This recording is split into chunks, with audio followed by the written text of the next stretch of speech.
Днес реших да направя едно непредвидено включване, вдъхновено от участието в БНР радио и темата, която говорихме там, с водещия и продуцента на предаването Стефи Стаменова беше именно емоциите и връзката им с хормоналното здраве и как етеричните масла могат да дойдат на помощ. Естествено, рамката на предаването е много по-кратка и не можах да кажа всичко, което бих искала. Така че ще се радвам да задавате вашите въпроси. Ще споделя повече информация тук, за да може да бъде полезна за вас. Както започнах и в предаването, така ще започна и тук с отварянето на една скоба за безопасността на етеричните масла. Практиката ми показва, че е изключително важно да дам подобна насока, защото хората нямат знанието и разбира се, не е нужно да имат наша отговорността да им го дадем, че не всички етерични масла са еднакви.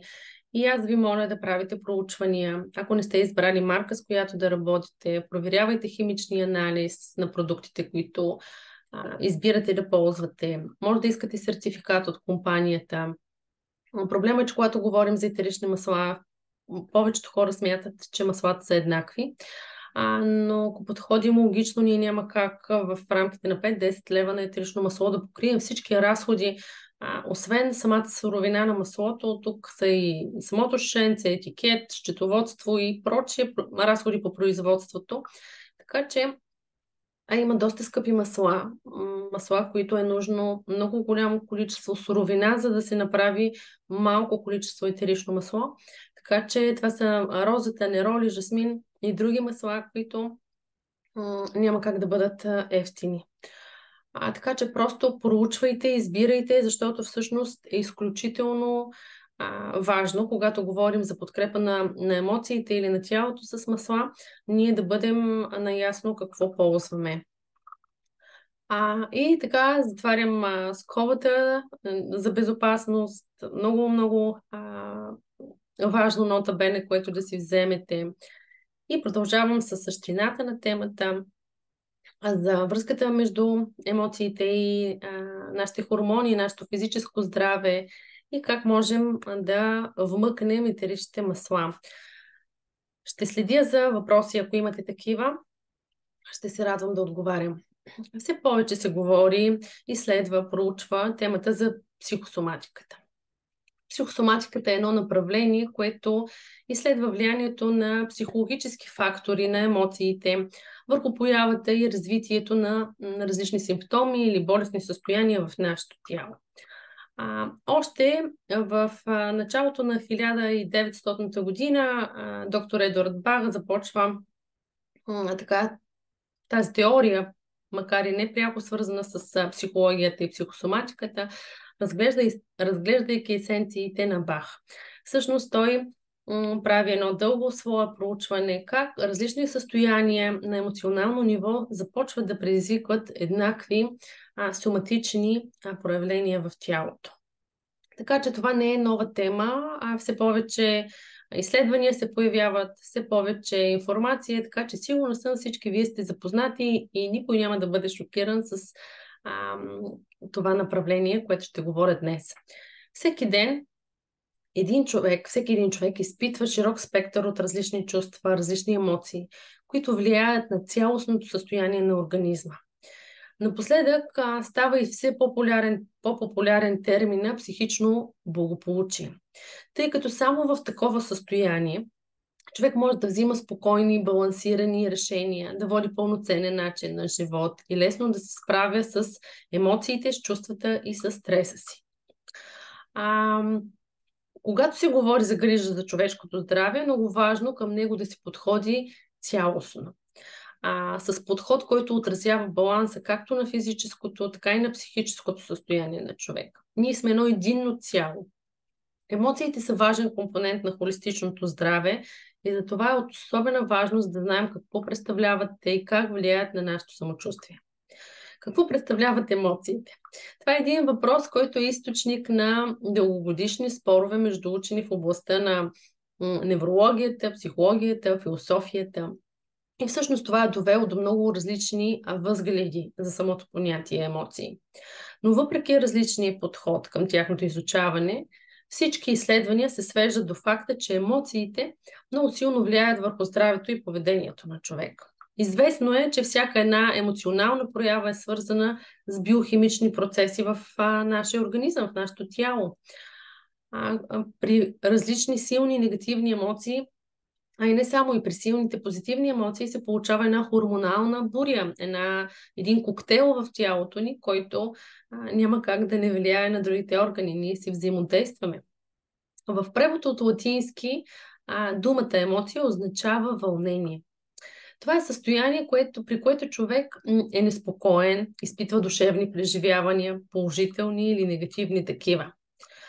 Вътрешно в този момент в организма проистичат определени органични реакции. На външно ниво може да се промени погледът, изражението на лицето, гласът, позицията на тялото. Например, всички сме наблюдавали при състоянието на страх как се разширяват зениците, как дишането става тежко, повърхностно, как се превключва вниманието върху фактора, който носи страх. Двигателните реакции, като бий се или бягай, нали, как се вцепеняваме или бягаме от нещото, което ни плаши. Всички сме го изпитвали по един или друг начин и всички сме наблюдавали подобни реакции, така че ние ги проявяваме и през тялото. Един много интересен въпрос е къде всъщност живеят емоциите ни, къде се проявяват в тялото. Емоциите се зараждат в най-дълбоката част на мозъка, именно в лимбичната система. Наскоро правих лайв, който беше свързан с лимбичната система и връзката с психоароматерапията. Така че препоръчвам, ако искате да разберете повече за нея, да гледате другото видео. Лимбичната система е така наречения емоционален мозък. Това е нещо, което е описано още преди много години от Томас Уили, но самият термин възниква доста по-късно, когато един американски учен открива, че мозъкът се състои от 3 части, всяка от които отговаря съответно за определени функции. Рептилният мозък за първичните ни инстинкти, лимбичната система, лимбичният мозък за нашите емоции и неокортексът за мисленето, логическата дейност. И разумният мозък получава много повече сигнали от лимбичната система, отколкото лимбичната система от него. Следователно, човек често проявява първо емоционална реакция в определените ситуации и едва чак тогава включва мисленето, логиката. Всъщност, ние сме говорили при устройството на мозъка, че фронталният кортекс, развитието на логичната мисъл се случва в края на юношеството, 18-22 години, и ние не можем да очакваме една логическа обоснована мисъл от един подрастващ. Но не винаги този център се развива правилно. Лимбичната система или нашия емоционален мозък е, разбира се, в пряк контакт с обонятелния тракт. Говорихме за това. Чрез завдишването на етеричните масла, маслената молекула тръгва през кръвномозъчната бариера директно към амигдалата, която е, можем да я наречем, централния шалтер, както на лимфната система, така там е и паметта на нашите емоции. Това е хранилището на емоционалната ни памет. Има интересно научно наблюдение, споменах ви, че когато при оперативна интервенция се отстранява част от лимбичната система от амигдалата, след това емоциите остават неразпознаваеми. Говорихме си, че това е така наречената афективна слепота. Знаете, че амигдалата и нейното взаимодействие с неокортекса са в самата сърцевина на емоционалната интелигентност. И изключително ценна тема, която все повече наблягам, много любима, много развивам в работата си, обучавам специалисти по програма с емоционално менторство и психоароматерапия, защото това е наистина ключов фактор за щастието на човека. И науката в последните години го доказва. Коефициентът за емоционална интелигентност е водещ при успешните хора. Освен мозъкът, емоциите са пряко свързани с стомашния ни чревен тракт. Наричаме го така наречен втори мозък. При мен има едно малко животинче, което скача и има желание да влезе в нашата среща и да я представя. Така че тя ще ми прави компания, извинявайте. Така, нашия втори мозък, нашите черва, нашата храносмилателна система, не случайно Хипократ казва, че всички болести започват от червата и колко е важно това за емоционалното здраве. Връзката между червата и мозъка се осъществява от така наречените микроорганизми, активни молекули, които чревния микробиом произвежда. Те образуват една, да го наречем, комуникационна мрежа. И именно чрез тази мрежа се предават сигнали към различните системи на организма. Мозъкът и червата непрекъснато обменят съобщения и информация. Съвременната медицина се появи дори нова посока на терапия, която е насочена към подобряването на психичното здраве на човек през възстановяване и подкрепа на чревния микробиом. Чували ли сте за това? Нещо, което аз всъщност започнах да въвеждам в моята работа и да чета, да развивам, защото е изключително ценно направление. Няма как да работим в посока психотерапия, ако червата и микробиома е изключително киселинен, възпален и да очакваме да повлияем цялостно здравето на човека. Знаем, че хормонът на щастието се произвежда и в червата над 80%. Ето колко е важно здравето на храносмилателната система за нашите емоции. Така че аз ви препоръчвам да се погрижите, грижайки се за емоциите си, много така да обърнете внимание и на вашата храносмилателна система. Емоциите, освен от лимбичната система, освен от червата, се влияят, разбира се, и от хормоните. Вижте през колко много къщички на емоциите има в нашето тяло. Те са свързани с всичко. Емоциите не възникват случайно, разбира се. За появата им много често са отговорни хормоните. Те са в ролята на проводници между нервната система и човешкото тяло. И когато имаме един стабилен хормонален фон, това е ключът към добро здраве, радостно настроение, емоционално равновесие. Половите хормони произвеждат така наречените хормони на настроението и са отговорни за психоемоционалното състояние. За жените това е естрогена. Естествено, ние жените сме много по-емоционални, експресивни и често с хормонални, дисбаланси. Е изключително важно да обърнем внимание и на това.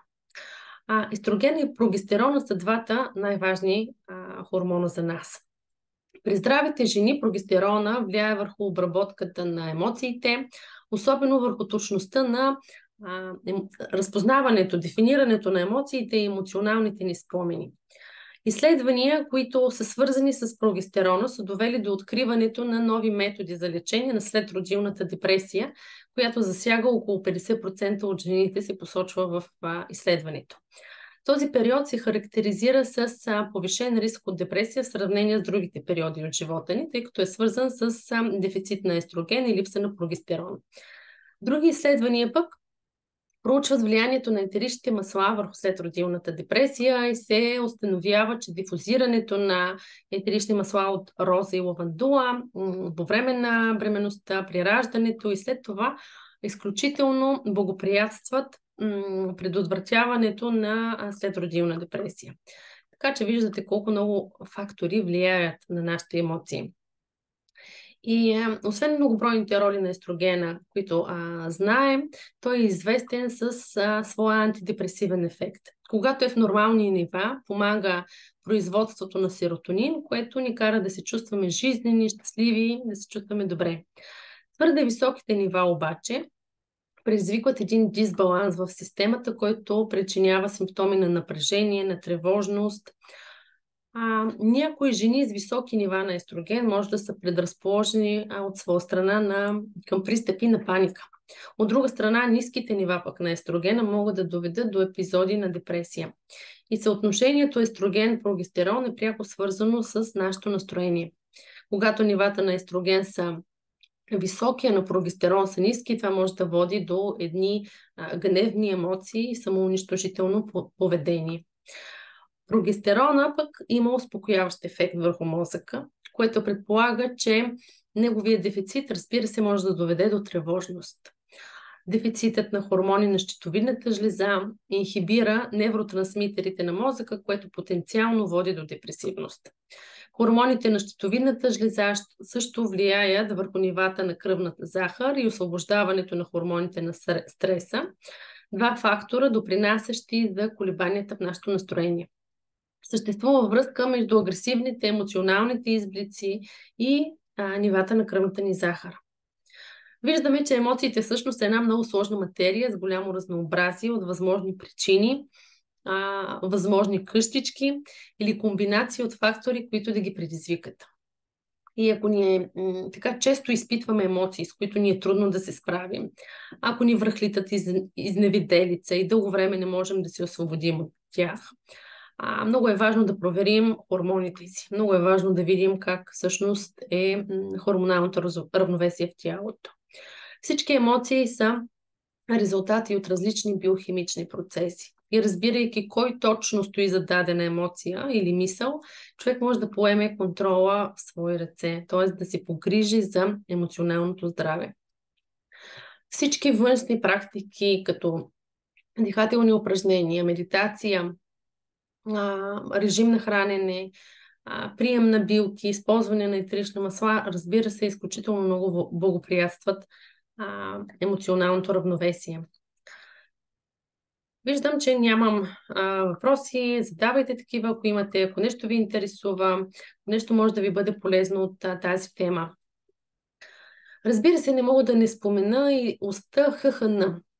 Това е оста, хипоталамус, хипофиза и надбъбречни жлези. Физическите реакции на тялото към стреса се осъществяват посредством тази ос. Тя е изключително важна за нашето равновесие. Тя участва, ХХН, накратко, участва в регулирането на телесната температура, на храносмилането, на сексуалното желание, на енергичността ни, както и на имунната система. Но най-важното за днешния ни фокус, тя участва и в нашите емоционални дисбаланси и баланси. Освен това, основна част от системата, която контролира нашите реакции към стреса, към травмите и различните наранявания. Изключително важна ос. Интересно ми е дали сте запознати с нея, дали това ви е интересно и доколко е ново. Виждаме колко комплексно и цялостно е всичко и колко важен е холистичният подход, който аз толкова обичам. Има много да се говори по темата и аз, понеже не съм лекар, нямам претенциите да имам цялостните знания по хормонално здраве. Моите изследвания и проучвания, които правя, са изцяло в сферата на тяхното влияние върху нашето емоционално здраве. И така ще спомена три важни фактора още за емоционалното равновесие. Естествено, няма как да не споменем хормона на щастието, серотонинът, който оказва влияние върху редица биологични процеси, като храносмилане, апетит, метаболизъм, настроение, памет, сън. Голяма част от серотонина се намира в стомаха и червата, казахме, нашия втори мозък. И серотонинът е естествен регулатор на настроението. Той влияе върху начина, по който се справяме с емоциите. Ниските му нива се свързват именно с депресивните състояния. Тоест, ако нашите черва не се произвежда достатъчно серотонин, има възпалителен процес, примерно, ние имаме голям потенциал да развием депресивност, тревожност, меланхолия и други така сенчести състояния. Друг хормон, който ще спомена, е окситоцин. Това е хормон, който регулира нашите емпатични чувства.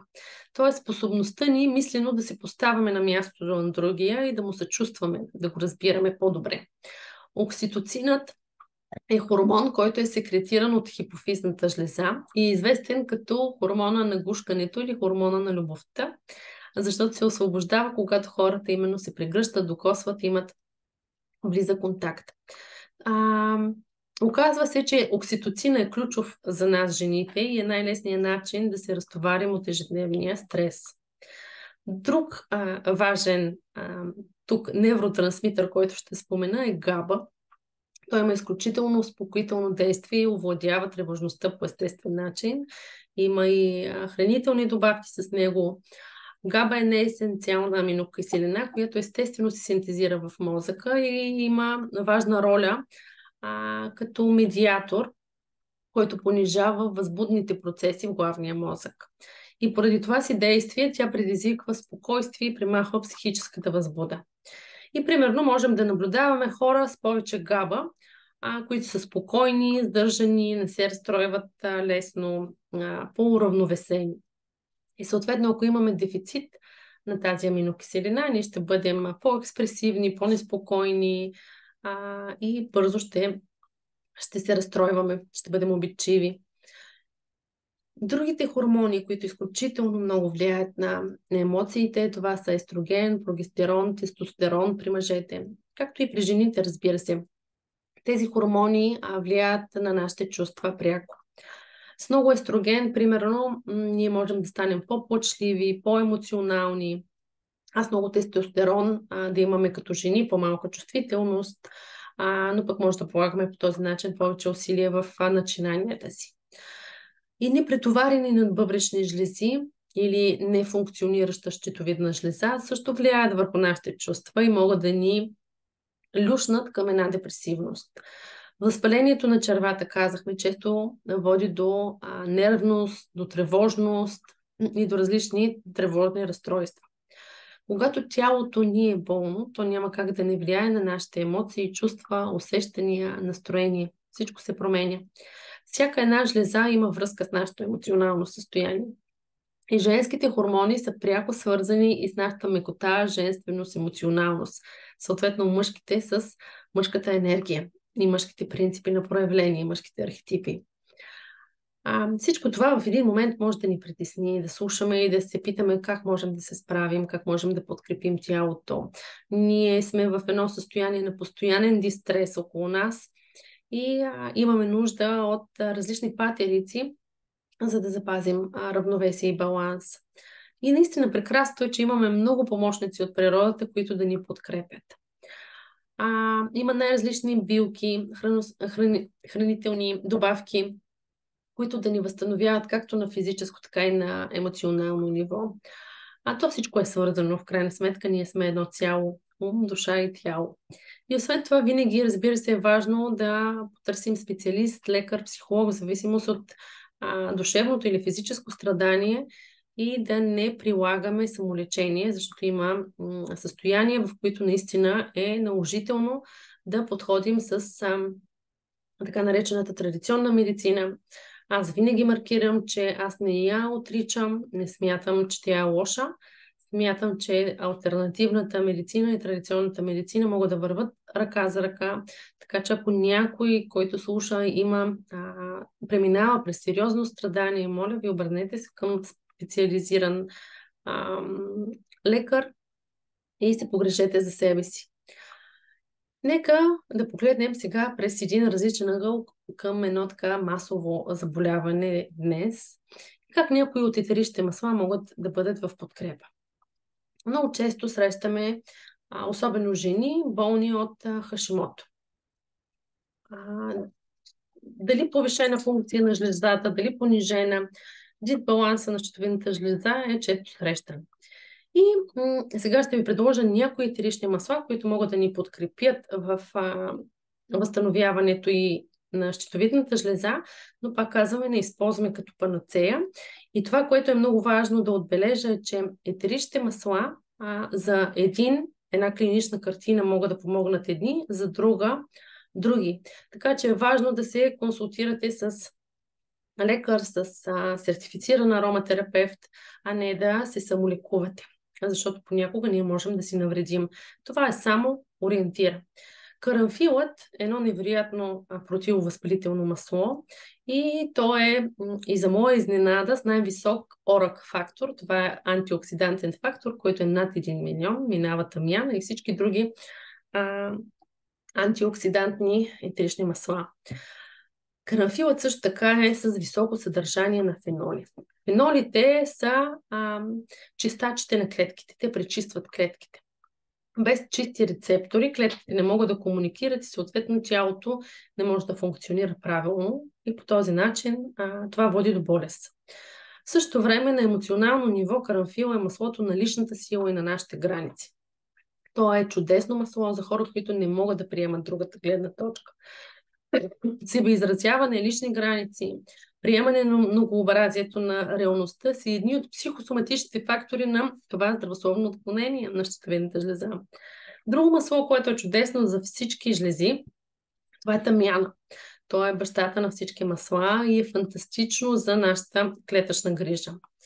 Тамянът пък на свой ред е много висок на монотерпени. Те помагат за препрограмирането на неправилно записана информация в клетката.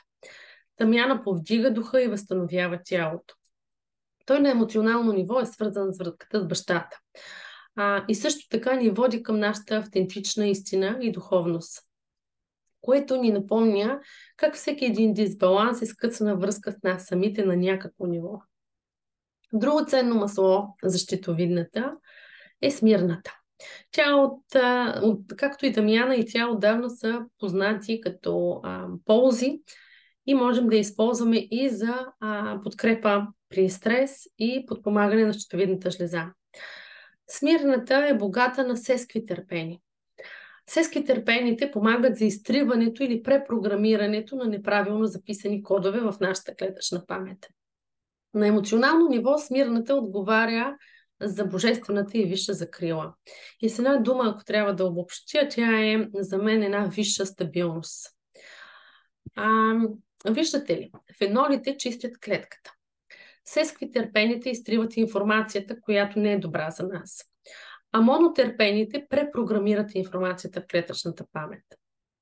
За мен природата наистина е невероятна и това, което може да се случи, подкрепата на етерични масла е невероятно, наистина.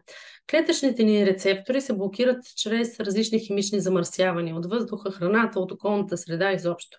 И по този начин животоважните клетъчни процеси не могат да протекат правилно, ефективно, здраво. Сякаш върху клетката може да си представим, че сме я обвили с един найлон и тя се задушава, не може да диша. И по този начин, разбира се, не е в състояние да изпълнява правилно своите функции и задачи. Ако това е системно, това задушаване на клетката, в един момент тя ще капитулира. И ние, естествено, ще започнем поетапно да се здобиваме с различни проблеми. Защото ако една клетка спре да функционира правилно, то скоро и други клетки ще я последват. И така, ако не обърнем скоростно внимание какво се случва в тялото ни, и цял орган ще започне да страда. И за да се предотврати това, нашите клетки имат нужда от почистващи помощници, които периодично да се грижат за реда и здравето в тялото, като фенолите. Освен това имаме нужда и от грижата на сесквитерпените, които са като една перфектна антивирусна програма, само че не за компютъра, а за нашите клетки. Те поемат препрограмирането на грешните клетъчни програми, като спомагат и за трансфера на кислород. Монотерпените са способни на свой ред да препрограмират клетката и след като веднъж грешната информация е била изтрита, те поемат грижата да поставят там добрата, здравата информация. Истина е невероятно какво може да направи едно етерично масло. И природата като цяло. Лимонената трева е друго масло, което е много силно при възпалителни процеси и също можем да добавим в бленда си комбинацията сместа от масла за щитовидната жлеза. На емоционално ниво лимонената трева ни подкрепя, когато изгубим посока, когато изгубим жизнеността, радостта и когато сме в зависими токсични отношения. Босилика, за него се е казало, че е царска билка. Той също има много силен противовъзпалителен ефект и той подкрепя грижата за надбъбречните жлези. И когато тялото се нуждае от поддържане на щитовидната поради някакъв дисбаланс, обикновено се нуждае и от надбъбречна поддръжка. Чудесно масло при силен стрес, подсилва творческата енергия и смирява токсичните нездрави емоции. Ментата е едно много ободряващо, много радостно масло, което ни помага да бъдем по-фокусирани, по-бдителни, енергични, помага ни при умора, което често се случва да изпитваме при хормонален дисбаланс, намалява храносмилателни проблеми, възпалението в стомаха. Това е наистина едно масло на радост и енергия. И ето сега, ако сме слушали добре различните емоционални профили на маслата, ще видите цялата психосоматика на щитовидната жлеза. Цялата. Наистина толкова е навързано. Ако изберем да използваме едно мономасло, т.е. изберем само едно от чутите, ние ще имаме полза и това е чудесно. Но маслата работят в синергия и най-добре, когато използваме комбинация от качествени. Такива, които си взаимодействат помежду си и засилват действието си. Но пак казвам, много е важно много е важно такава програма да се изготви от сертифициран ароматерапевт, лекар, консултант, някой, който може да ви даде такава подкрепа. Други важни хормони при жените, споменахме, това са естроген и прогестерон. Има изследвания, които всеки може, те са публични, да прочете, да се поразрови. Едно от изследванията установява всъщност, че мускатната салвия има много добро, така благоприятно въздействие върху естрогена. Също така има способността да намалява нивата на кортизол и да подобрява нивата на ТСХ. Изследването е направено върху 22 жени в менопауза над 50 години. Някои от тях са били и диагностицирани с депресия. В края на самото проучване изследователите казват, че салвията има значителен ефект върху понижаването на кортизола, действа като антидепресант, подобрява настроението и балансира естрогена. Салвията на емоционално ниво развива интуицията ни помага да навлезе в състояние на медитация, на покой. В нея се съдържа намиращия се в природата склареол. Това е един естествен фитоестроген, който поема естрогеноподобни задачи в организма и балансира хормоните. Нещо много ценно при жени с дефицит на естроген. Но е много важно да кажа, че не е хубаво да си правим експеримент, защото ако имаме завишен естроген и почнем да използваме ежедневно, системно, многократно салвия, това не би било окей.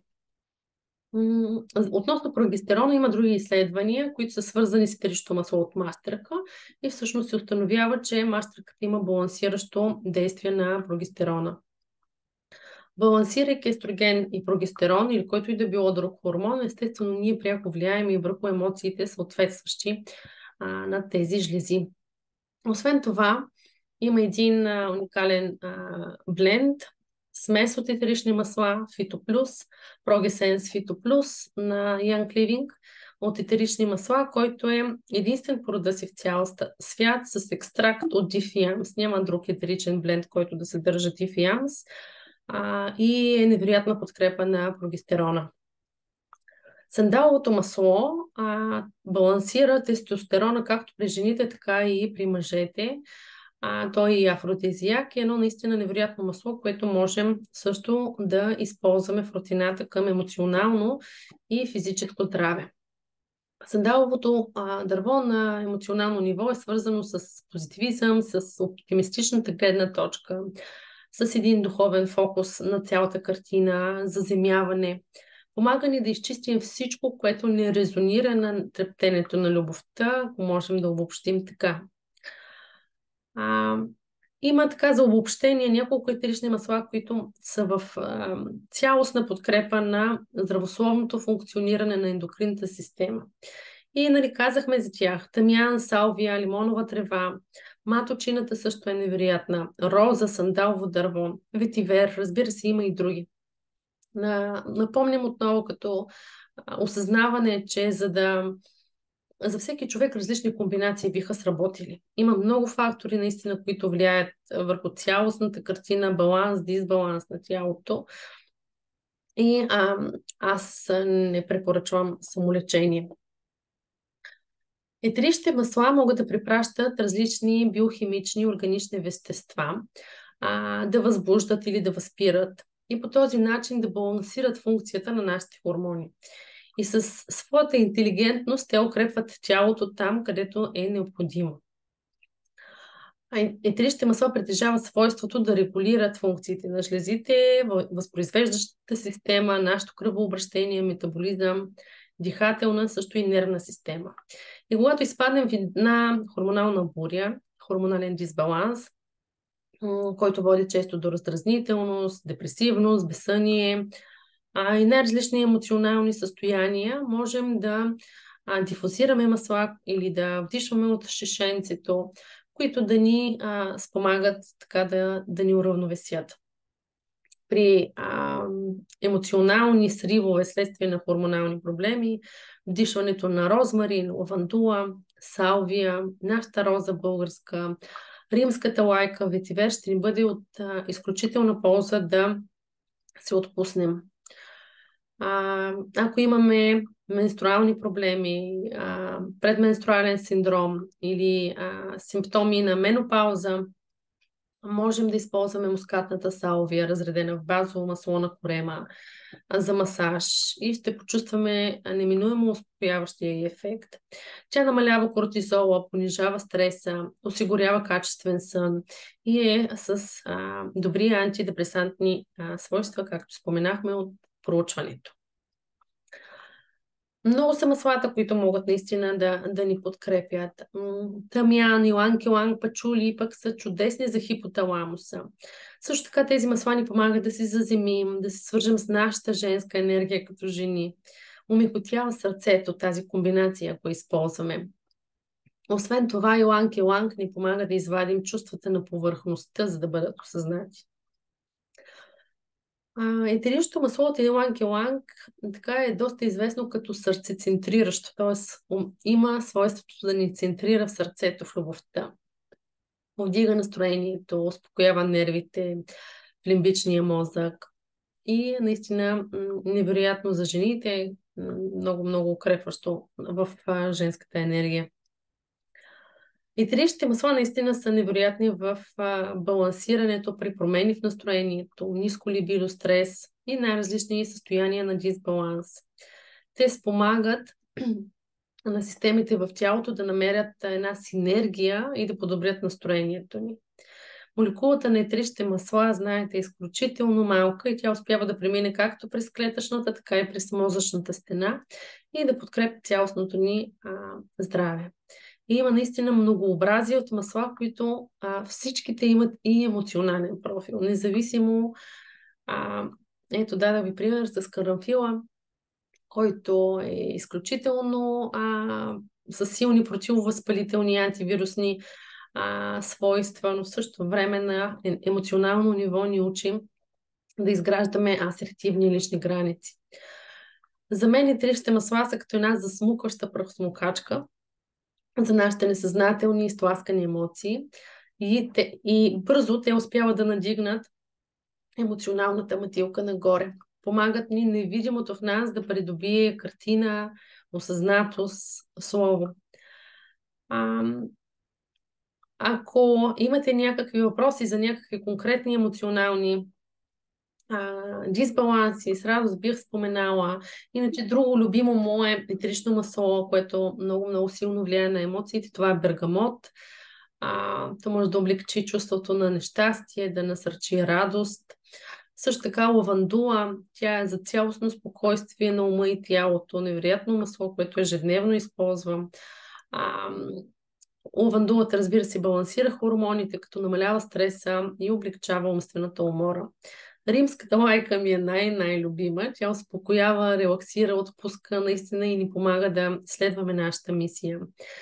Днес поделих, ако сте видяли на страницата си, две изследвания за влиянието и на лавандулата, и на римската лайка върху тревожността и депресивността.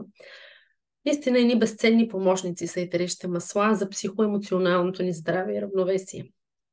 Като се грижим за емоционалното здраве, нашето тяло има потенциала да бъде в пъти по-здраво. И това не е само хипотеза, науката все повече доказва това. Да вземем епигенетиката.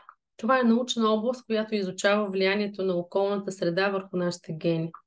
И искрено препоръчвам на всеки да се запознае с труда на доктор Брус Липтън, който е пионер в тази сфера, както и с труда на един невероятен български учен, доцент доктор Милена Георгиева. Брус Липтън казва, че мисълта е тази, която предизвиква болестта. Той казва, че травмата е физически стрес, токсините са химически стрес, а мисълта е емоционален стрес. Така че това е едно невероятно послание за финал на нашата среща. Да сме осъзнати, че околната среда, взаимоотношенията ни, мислите ни, начина на живот, повтарящите се модели на поведение са един спусък на това какви процеси в тялото ще активираме и какви не. Ние можем да подобрим съдбата и живота си. Природата ни е дала всичко необходимо, за да сме добре. Благодаря на всички, които бяхте днес на живо. Вярвам и се надявам, че темата е била полезна за мнозина. Ще се радвам да продължим. Наистина много ценна тема, защото физическото и емоционалното здраве са пряко свързани. Пожелавам ви прекрасна вечер и до нови срещи!